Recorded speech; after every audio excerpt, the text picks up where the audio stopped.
Hey, it's Denise. I had uh, I had my surgery. Forgive me, I'm still a little groggy. I had my surgery on Wednesday, and it is Friday evening, and I'm still like exhausted. I feel like I'm made out of Jello, like Jello filled with pain. If you can picture that recipe. Um. Anyway, so yeah, Wednesday morning was my surgery. I had the paniculectomy, the stomach loose skin removed, and I had the diastasis recti repair, which is where the separated muscles are put back together. Um, what can I tell you? Now I know everyone's opinion is subjective. We all have different experiences. Those of us who have surgery, have had large incisions before, kind of know what to expect. Maybe more than someone who has never had, other than laparoscopic surgery. But as someone who had two C-sections, and when they took out my appendix, they weren't sure what they were going in there to take out, so they did a big L-shaped laparotomy, as they call it. You know, I'm no stranger to big incisions, not just those little tiny Band-Aid covered ones that you get from laparoscopic surgery. Anyway, now I can only do my best to try to separate what of the pain is from the skin removal and what is from the diastasis recti repair. They are two separate procedures. From my understanding, and also from where my pain is located, which is kind of higher, significantly higher than my incision line. I'm going to go ahead and here's my opinion for what it's worth.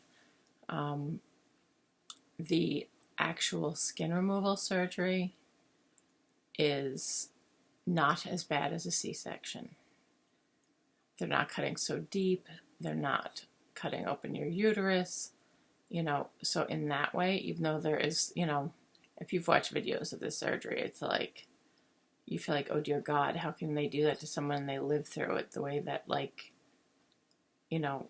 kind of manhandle your innards, for lack of a better word. But it is a very low blood loss surgery, which is great. So I had it Wednesday, spent Wednesday night in the hospital. Yesterday, which was Thursday, my best friend came and picked me up, brought me back to his house from recovering. And I guess, hey, I feel like I've become the queen of TMI recently. So if you're interested, I can show you how the drains are looking, now, which is like a day and a half after the surgery. More like, yeah, no, it's like 2 full days. At Wednesday, it's Friday. So, I emptied the drains not that long ago. They're already starting to slow down in terms of how much fluid. And again, I'm sorry if this grosses anybody out, but if the reason you're watching this is to get information on what the recovery period is like, I would not be telling you the truth if I didn't tell you this stuff. Initially, the drainage was definitely, not straight up frank blood. That would have been much thicker looking and darker. So it was, what we call serosanguinous. There's serous from kind of your immune system reacting, extra just fluid, and the sanguinous meaning that, yeah, there's some blood in there. So it went from a pretty bloody serosanguinous fluid while I was in the hospital, and like last night when I went to bed, I emptied them right before I went to bed. And I was actually concerned that, if I fell asleep and stayed asleep, because I was exhausted. So I was like, what if I sleep too long? What if the drains get full? What if they leak? I'm worrying about this. But once I was out, I slept well. I didn't move, because believe me, the second you move, that will wake you up. Luckily, I'm someone who doesn't move a lot in their sleep, as long as the restless legs is being treated, which of course it is. But, okay, are we ready to see? I have, and just a little side note, my surgeon told me I'd be given an extra binder to take home because obviously they want you wearing it pretty much all of the time unless you're in the shower. You know, you can take it off briefly then. But otherwise, they want it right back on you. And obviously, you know, I mean, like, especially the first one they put on you right after surgery. It's got, like, all kinds of blood on it. And, you know, do you want to leave that on your body? Something that's going to stink of old blood? Like, yuck. So, you know, my doctor assured me, no problem, as you're getting ready to leave, they'll give you a clean one, you know, a new one. So basically, when you have to wash one and let it dry, you still have another one, you know, to immediately put on, which makes sense. 3 times I had to ask the nurse discharging me to get it. And in between, we'd be like, okay then, so you're ready to go?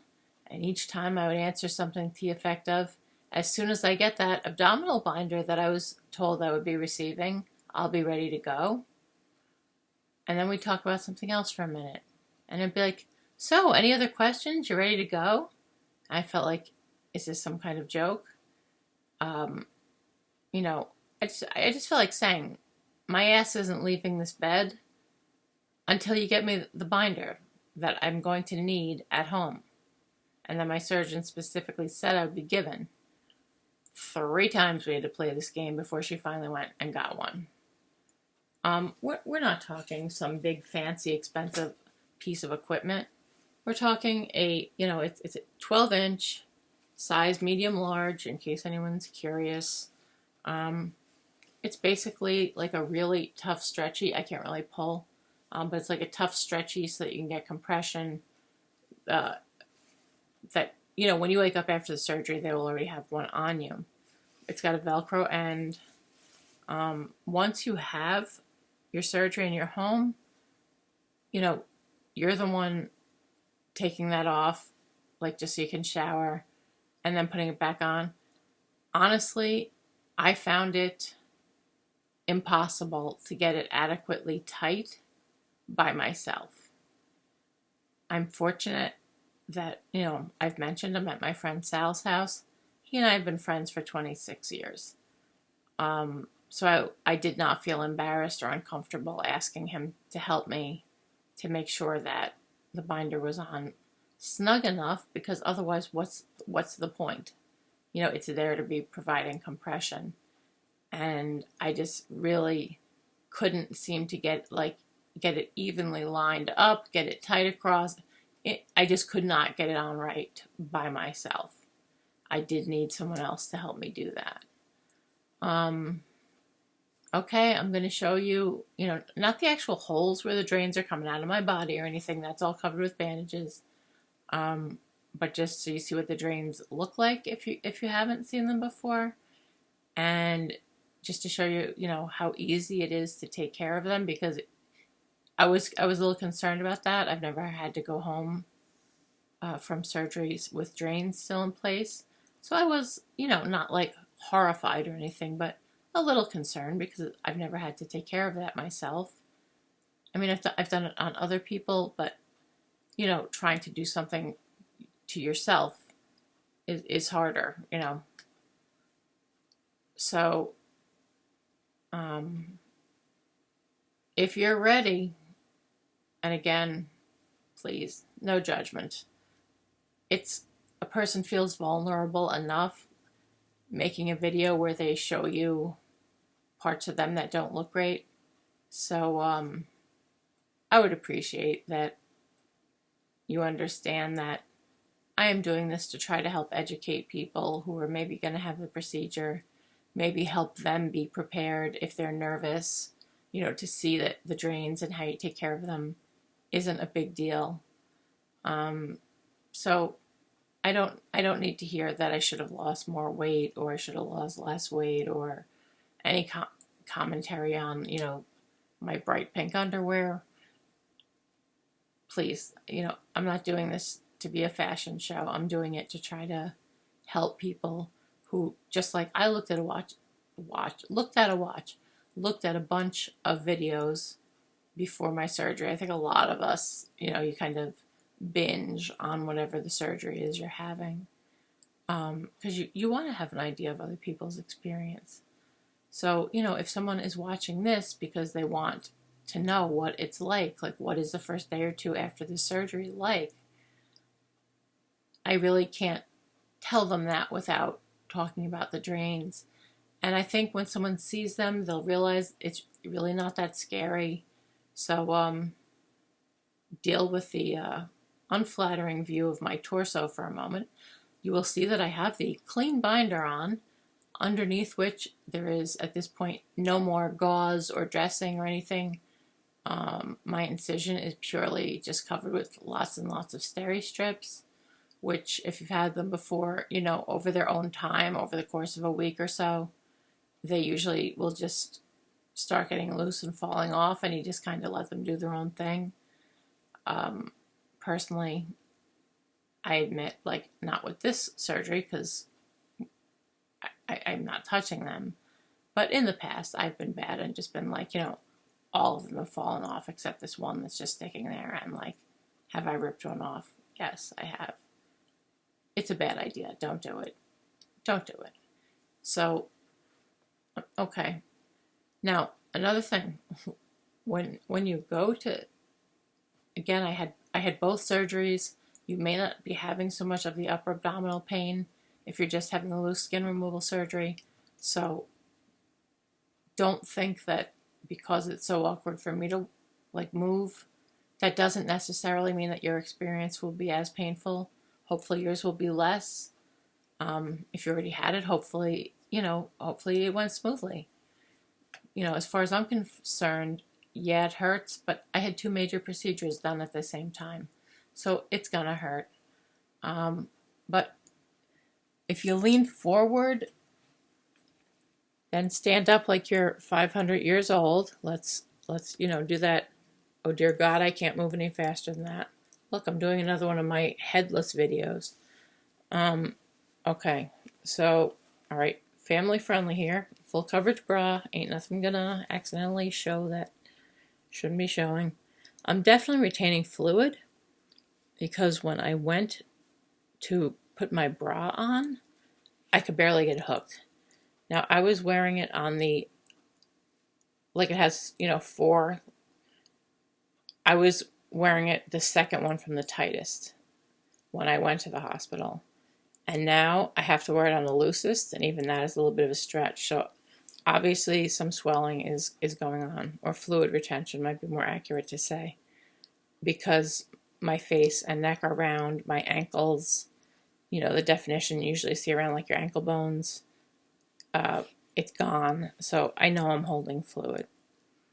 Anyway, and again, that might just be a weird thing with my body. A lot of people don't have that problem. So this is the top of the binder. Try not to show off more than anyone needs to see. This is the binder.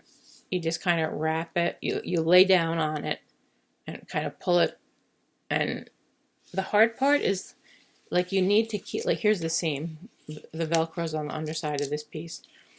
And if you're off by even half an inch, that Velcro, the rough side, is going to be rubbing against your skin, which is going to become, unbearable very quickly. So you really want to make sure when you're putting it on, or whoever's helping you put it on, understands that, excuse me, I'm trying to, you think it's easy not having a wedgie when you have this thing on? Trust me. It's I feel like I had to learn a whole new skill set here just to take care of myself. All right. So here are the drains. Well, the drains are actually technically the tubes. They go, you can see they come out over the top of the binder. They actually insert more like at the beginning of the suture line. So they kind of start here and, same spot over on the other side. But they run the lines up through the binder, and then there's this little, here's the little bag. It's see-through plastic, so it's not showing up that well. But here's the bag. It's got like this little plastic tag or cord or whatever you want to call it.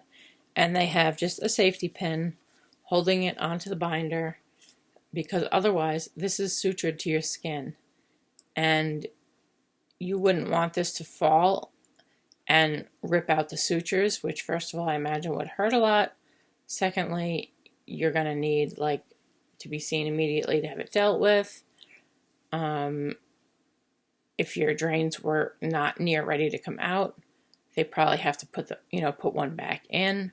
So, this is just like an extra safety precaution that it's hooked onto here to be sure that none of the weight of the drain, and like right now, like I said, I emptied them not that long ago. So you can see they're flattened down. You squish them down after you empty them. This one is a little more full. The one on the right side has been putting out a little more drainage and also of a bloodier color, but that's been the same since it started. So, I was told as long as there's no dramatic changes, that, all's good in the hood, so to speak, and just not to worry about it.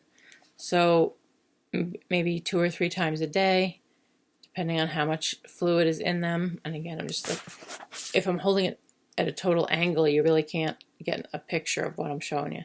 It's squeezed shut to kind of create that vacuum effect so that it helps encourage the fluid to go into it. So keeping in mind that it's squeezed skinny like that, you can see about how full it is.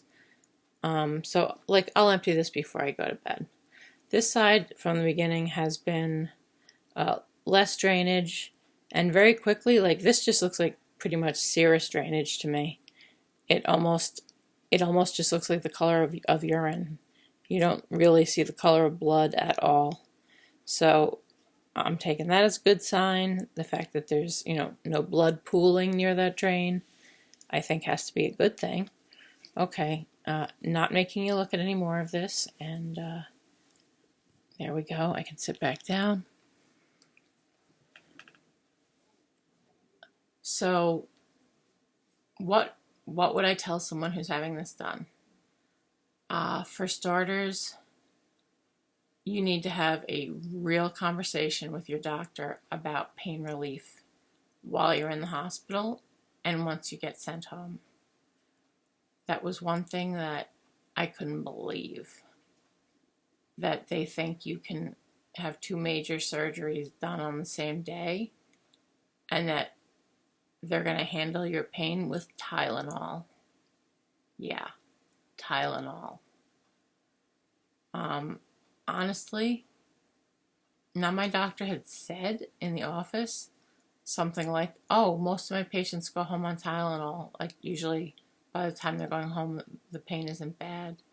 Maybe some kind of NSAID, ibuprofen or something. I can't take NSAIDs. I can't, I get gastritis and they raise my liver enzymes. I can't take them. So he sounded like a little cavalier about how much pain someone's in a short period of time after the surgery, but he was like, I'm like, the videos I've watched, people are saying, oh, after the first week I didn't need the Percocet or, whatever other, actual pain medication they were given. And they're like, yeah, some people were even like, yeah, by the 3rd or 4th day, I was switched over to taking ibuprofen or Tylenol, and I was fine. To find out, when he said most of his patients go home on Tylenol, I now realized it has nothing to do with the fact that that's all they need. It's apparently just what he does. And while I was in the hospital, IV Tylenol? Really? I don't know what to say to that. I've had I forget the brand name of it. It's not called IV Tylenol, but it's acetaminophen for IV use. I had it once before, and I was definitely, doubting how much it could work. And I have to admit, it does work a lot better than Tylenol, pills that you take by mouth. Obviously, having them put it directly in your blood instead of it having to go through your digestive tract does make a difference, and it worked better than I had expected. But that was for a more minor procedure. It did nothing for the abdominal pain that I was and am having. I can tell you one thing it did do. My fingers, which have started to get arthritic, it was letting me bend them completely pain-free, so it was strong enough to do that, but it was a joke for post-operative pain. Anyone who's been in the hospital, you don't get any sleep, especially if you have like a noisy neighbor across the hall. It's not the person's fault most of the time. In this particular case, I would say the person probably had some sort of mental health issue, because there was someone who appeared to be like a sitter as opposed to a family member hanging out with them. And they were, having to answer the same questions all the time. This person kept yelling. And, this is the norm. I'm not, in no way am I faulting this poor individual. Obviously, they were sick too. But to me, it's like, why are you keeping me in the hospital where we all know nobody gets any rest? We all know that you don't have my medication orders when I take it home correctly written, so that I can just continue the regime that I take at home. God forbid they get that right. I swear that's like a thing at hospitals. Everyone's like, oh, tell me what you take at home. Tell me what time you took your last dose, so we know to make sure, to get it scheduled properly. Go through all this. You spend plenty of time answering all these questions. Just then, to have your doctor not order half of it, or, something you're supposed to take twice a day, they only order it once a day. It's just frustrating. And my surgeon was certainly not the first doctor who's done that to me. I've had a number of experiences where you have a whole discussion with them. They kind of decide on the plan. It's like, okay, they're going to go out to the nurse's station where the computer is, and they're going to order the stuff. And somehow between your room and that computer, they completely change their mind. And they don't do anything like what they, the nurse comes in with your meds, and you're like, what's that? That's not what I was told I was being started on, or where's my whatever that I was told I was being started on. They just change their mind, and they don't tell you, and then you look like the idiot when you're asking all these questions. Yeah, the pain relief was a big deal, and excuse me, like a hair, I felt a hair on my mouth.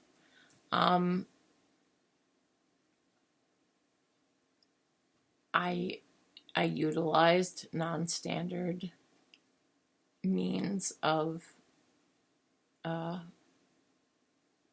pain relief. Not that it was 100% relief. Like I said, I have no fantasy that you're going to have surgery and be in a hospital and be in zero pain. That's not a realistic expectation. One of the things they ask you is like, what is your pain on a scale of 1 to 10? And you're like, right now, I feel like screaming. It's a 9. And then they'll ask you, what do you consider an acceptable amount of pain? Because obviously, like I said, you're not going to be 100% pain-free. You have to be realistic about what you think they can do, how far down. And I said, that to me, like, up to a 3 or 4 is acceptable. I don't expect that they're going to be able to have me completely comfortable, certainly. Considering I just had major surgery.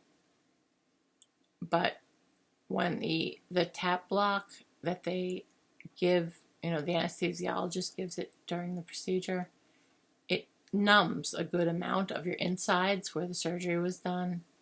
So for the first, I want to say like a good 10 hours, you really don't have a lot of that internal pain that you're going to have, because it's like a long-acting, I think he said mepivacaine, but so it'd be like Novocaine, essentially.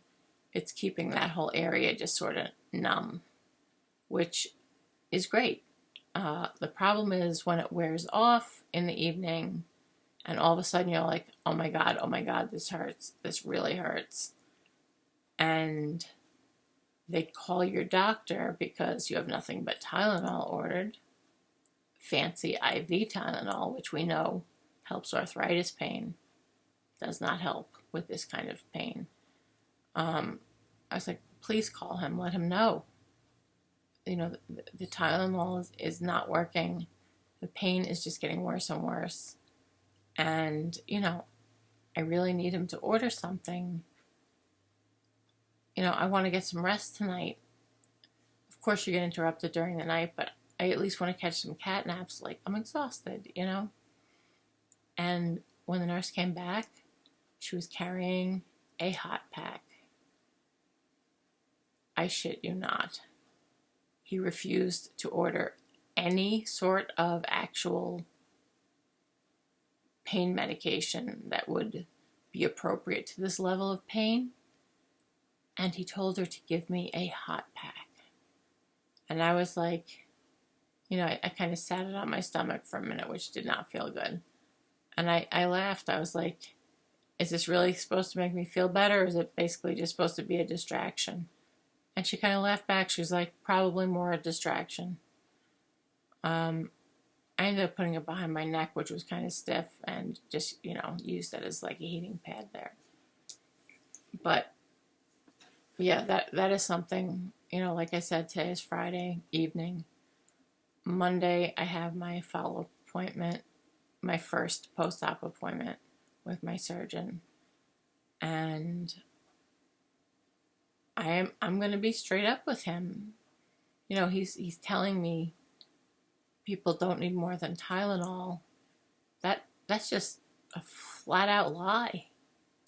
And like I said, I'm no wuss. I've had more than my fair share of surgeries and stuff. And I also had another separate incident that I'm not even going to get into here. I'm sure it won't happen to most of you. It was one of those freak things that just like, there are bad people in any profession. Well, apparently there was a bad nurse in the room while I was unconscious. And I'll leave it at that. But to me, the whole point of it not being done as a same-day surgery, which is how it's initially scheduled, because initially, I guess your insurance only authorizes it as, at least my insurance, only authorizes it as a same-day surgery. And then, of course, after the surgery, your doctor says, no, this person can't go home. They have to stay for observation. And then you get admitted and you spend one night. It never occurred to me that his, the whole go home on Tylenol thing would mean that the hospital, while I was in the hospital, they weren't going to give me anything stronger than Tylenol. I still can't believe that. I can't believe you would do that kind of painful, invasive procedure, or in this case, 2 procedures, to someone, and then give them Tylenol. I'm being good and biting my tongue because, like I said, I don't like to be a potty mouth. Not that I don't have my moments where I curse like a drunken sailor, but I try to keep those, to a minimum. So yeah, seriously, discuss with your doctor. Don't feel like you're being pushy or a pain in the ass. Tell them you want to know the medications they will be ordering for the floor nurses to give you during, your night that you're staying. you want to know that there is pain medicine ordered that will cover severe pain. Not something Tylenol is going to cover, but severe pain. And if they're trying to squirrel out of giving you an answer, that would raise a red flag to me that you might be looking at a situation like what I just did, just had to go through. And, it's a straightforward question. They should be able to give you a straightforward answer. So when someone starts, getting squirrely about answering my questions, that always makes me feel like something dishonest is going on here. I don't like it. Or I'm being intentionally, misled. You may not call it an outright lie, but intentionally led to believe something other than what is quite the truth. If I knew I was going to be just lying there in pain all night, honestly, I would have rather just gone home. Because at least at home, or in this case at Sal's house, I would have been able to sleep in my own bed. I wouldn't have had to listen to the screaming neighbors across the hall. I wouldn't have had to keep getting woken up for, vital signs and stuff. And I think I would have felt better how I woke, this morning if I had, excuse me, I'm mixing my days up, and I know that's like a post-anesthesia thing. After I did the surgery on Wednesday, if they didn't plan on giving me anything for pain management, I would have just rather come home to Sal's on Wednesday and slept, like I was saying, slept in my own bed. Been able to take the meds I'm supposed to be taking that are ordered by other doctors that they didn't bother ordering while I was in the hospital, which really annoyed me.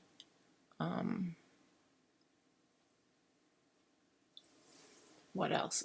Just, if any of the information, if any of the answers they're giving you don't sound satisfactory, keep asking, because either they're being evasive at first, or they're truly telling you something that is not good.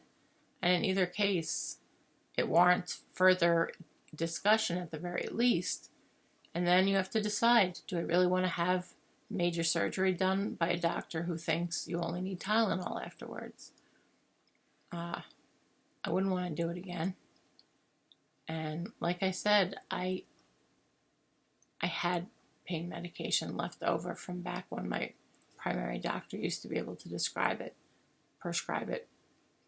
Telling you, I still got a little anesthesia brain, I think.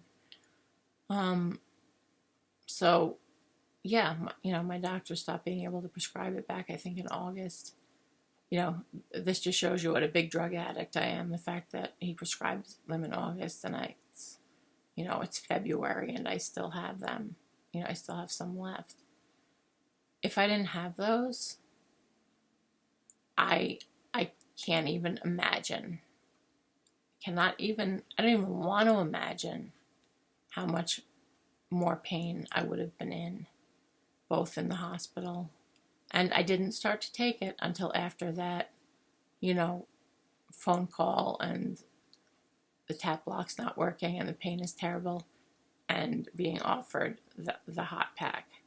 At that point, I realized I was not going to get any help from anyone at the hospital as far as the pain. And I was going directly from the hospital to my friend's house, so luckily I did have my medications with me. They were there with me because I was going to be leaving there to go stay somewhere else for a week. So, and I know as a nurse, it drives people crazy to find out that a patient's self-medicated with anything. With taking vitamin supplements, they don't want you to do it. Simply because they want to know everything you're taking and have it documented and double-checked for any sort of reaction to anything else you're taking, etc. Like I said, I don't even want to think about what it would have been like if I didn't have medication with me to help me. I'm still taking it today. I'm getting up, I'm moving around, I'm walking, I'm watching my posture, because the tendency really is to hunch over because your belly feels so tight. You really got to make yourself, even though it pulls a little, you don't want to end up contracted and bent over. So you do want to watch your posture and sit straight, stand straight, whatever. Definitely, if your doctor doesn't bring it up, let them know that you would like an extra binder or two to bring home, because you're going to be wearing this for weeks. And believe me, the one they put on you in the OR, you're still bleeding. You're still oozing serosanguinous stuff, in addition to some actual frank bleeding, perhaps. That thing is gross. I mean, now that mine was bleached twice and washed, the one that I showed you, 2 bleachings, soaking in bleachy water, and then hand washing it. I use like shampoo basically to hand wash it. You can still see like there are some little stains. But if you saw like there again a little bit what's left of a blood stain, if you saw what this looked like when it came off me, this is a major improvement. And I know it's clean because I bleached the hell out of it and I washed it myself. So when it comes time to change again, I can take off the one I'm wearing, which they gave me, and I'll have this one dry and ready to put back on. I can already feel like, by where the panels come together at their little seams, like I already feel like this is starting to show wear and tear. And that was basically, less than 48 hours of use. You see those little holes? I don't make them bigger by poking my finger into them. But those dark spots are like little holes starting along the seam.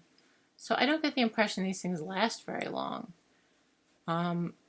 Definitely ask your doctor. If I realized how easily, that this was already starting to rip, I would have asked for 2. Obviously I can't drive, so it's not like I'm in a position that I can run out to a medical supply place or Walmart or wherever and, pick one up. I'm in a lot of pain. There's no way I could drive this soon after what I had done. I hope some of this information helps you. I hope it gives you just some things to make sure you talk to your doctor about before the surgery. Not the day of, well before, like when you see them in the office. Tell them you want to know. Not just to, we'll worry about that later. No, we're worrying about it now. I want to know what you plan on ordering for pain relief once I'm out of the OR and I'm up to my regular room. I want to know that the nurses there have an order to give me pain medicine. Besides Tylenol. And, I didn't know that I should have had that conversation. I assumed any other major surgery I've had, the assumption is that you will need narcotic pain relief for the first day or so. And you're often, like other people have mentioned, you're often sent home with, not as strong as the stuff that they're giving you IV at the hospital, obviously. But, you're sent home with, like, I'm trying to think of names, like Percocet or Vicodin. Things they give for when you're having something that's really hurting. Even if they just gave you a couple days worth, 3 or 4 days worth, you're not going to suddenly become a heroin addict because while you were in post-op pain, for 3 or 4 days, you took pain medicine. I just feel like who's ever making these laws and regulations is a complete idiot. And they're obviously, not the least bit concerned with the harm that it's doing patients. I feel like I'm like preaching, which I don't mean to be up here on my soapbox. But yeah, this morning I woke up feeling like death. I did do the world's most unflattering selfie video holding my phone over my face while I was lying down. It was awful. But as the day has gone on, it still hurts every time I stand up. I then have to take a few seconds to slowly then straighten up from the waist, all the way up. It hurts. It is 9:40. So I am probably going to get ready to go to bed. As far as doing the drains, like I said, they're easy to take care of. Don't let that freak you out. If your doctor says you're going to go home with them, not a big deal. But I definitely would want someone who you're comfortable basically seeing you pretty naked there to help you put the binder on. Because I honestly don't know how I would have had it on like, it would have been fitting like loose, like a belt barely wrapped around me. There's no way I could have held it and pulled to apply enough tension to get compression. So, be sure that you do have someone who you would be comfortable asking to help you do that. Obviously you're not going to ask some coworker you don't know to help you, get your half-naked self squeezed into a binder. I'm fortunate I'm with someone I've been friends with forever. And, I knew he would help me. Other thoughts? Not really. Just know what you're getting into in terms of how they're going to handle your pain in the hospital and when you go home. And don't believe after the night in the hospital, it won't hurt. When you go home, you'll take maybe some Tylenol or Motrin. Like they used to like to say on the X-Files, don't believe the lie. I'm no wimp, and this surgery really, really hurts. Like I said, I had 2 procedures. I know a lot of people watching this may just be having the loose skin removed. They may not be having the muscle repair that I had done. So hopefully your experience will be better. Less painful. But I hope I was able to give you information to at least to know how to prepare yourself. And to know what questions to ask your surgeon. Again, don't wait till the day of your surgery when you're the only one wearing a gown, as I like to think of it. Ahead of time, like at your last post-op, pre-op, I should say, appointment, ask them straight up. You want to know what's being ordered. Don't treat me like a dummy. Don't just say, "Oh, don't worry about it. We'll take care of your pain." No, I want to know right now, what are the nurses going to be allowed to give me? When the bad pain starts, it's really not a matter of if, it's when. When that tap block wears off and you're not numb inside anymore, and your whole insides have been, ripped apart, sewn back together, it hurts. And it hurts way worse than Tylenol can help you with. So if this is sort of, going to become some sort of nationwide trend, that people who've had major surgery are expected to get by with Tylenol, I can't even believe that. I'm all for cracking down on doing what they have to do to avoid opiate abuse, misuse. I was a nurse on a detox for 10 years. I had to help a lot of people detox off of heroin and other opiates. It's not pretty. And what it's doing to their life, even less pretty. But these medications were invented for a reason. People having severe injuries, like, broken bones or whatever, or people having surgery, have a legitimate need for opiate level pain relief. Now we're going to go back to the bite the bullet, because ain't nobody going to do anything to decrease that pain. To me, we're moving in the wrong direction.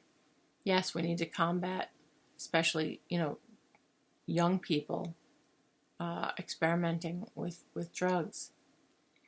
But to refuse to medicate someone who you know for a fact just had their, entire abdomen cut open and things all sewn together, and it feels so tight. Look, I'm already starting to lean. I'm trying not to. Your stomach feels so tight and painful, you just want to curl up in a ball. To think that people like that, what, magically human physiology changed and we don't need pain medicine? Of course, after that kind of trauma to the body, you need pain medicine.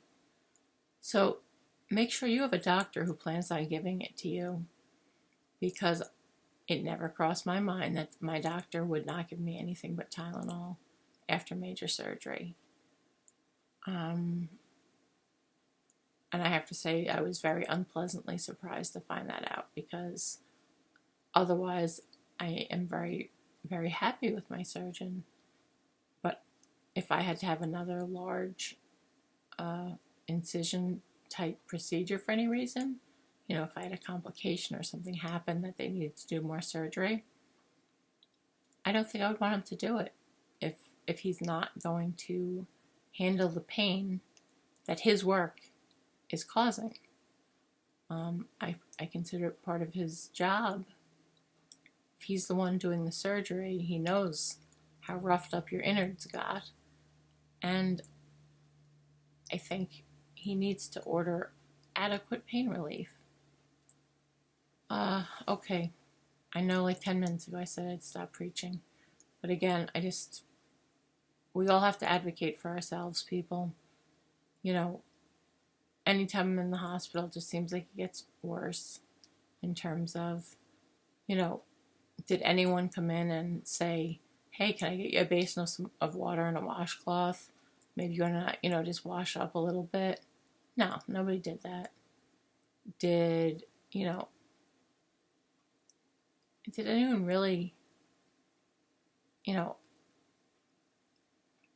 offer any sort of, do you need a hand carrying your, the basin that they give you with like the toothbrush and toothpaste and all that? Right after the surgery, you're not really supposed to be carrying stuff. Did anyone offer to carry that into the bathroom for me so that I could brush my teeth and stuff? No, no one did. Little things that when I was a nurse, you would have just been expected to do. And clearly, that expectation is no longer there. And to me, that's a sad thing, because a profession that's based on caring, not on making tons of money. We're not doctors.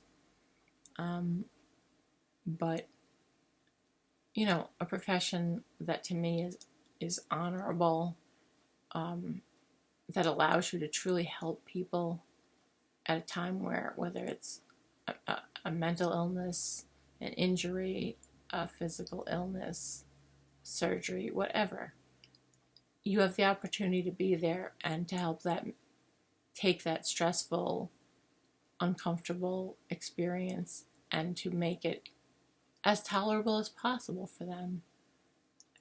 That's kind of your job. And, it's like, well, I can only give you what the doctor ordered. Well, yes, obviously, legally, I know that. But I also know that you can call the doctor and advocate on my behalf. Because nurses don't just do the hands-on stuff. They teach and they advocate for their patients. And I felt like no one was advocating, no one was caring that I was in so much pain. And that's just a sad state of affairs in terms of a profession that I was very proud to be part of for 26 years. Anyway, like I said, I'm moving like a 90-year-old, but I am up and walking around short distances. I'm tired. I can't stay up and putter. I periodically have to sit or lay down. But, again, pain is to be expected after surgery. That's reality.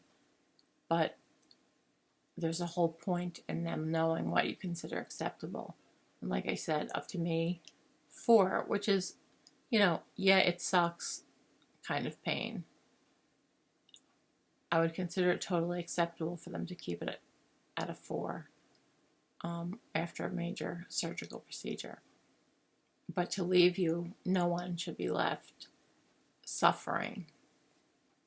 And, I'm sorry, but the heating pad was almost like a slap in the face. It was like, no, I'm not doing anything for you. And I just really didn't like that.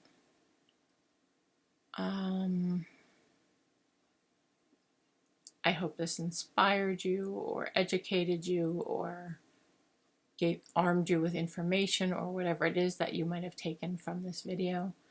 I apologize that I'm just like, I am dragging tail today. I'm still sleepy. I still just feel like taking naps. And,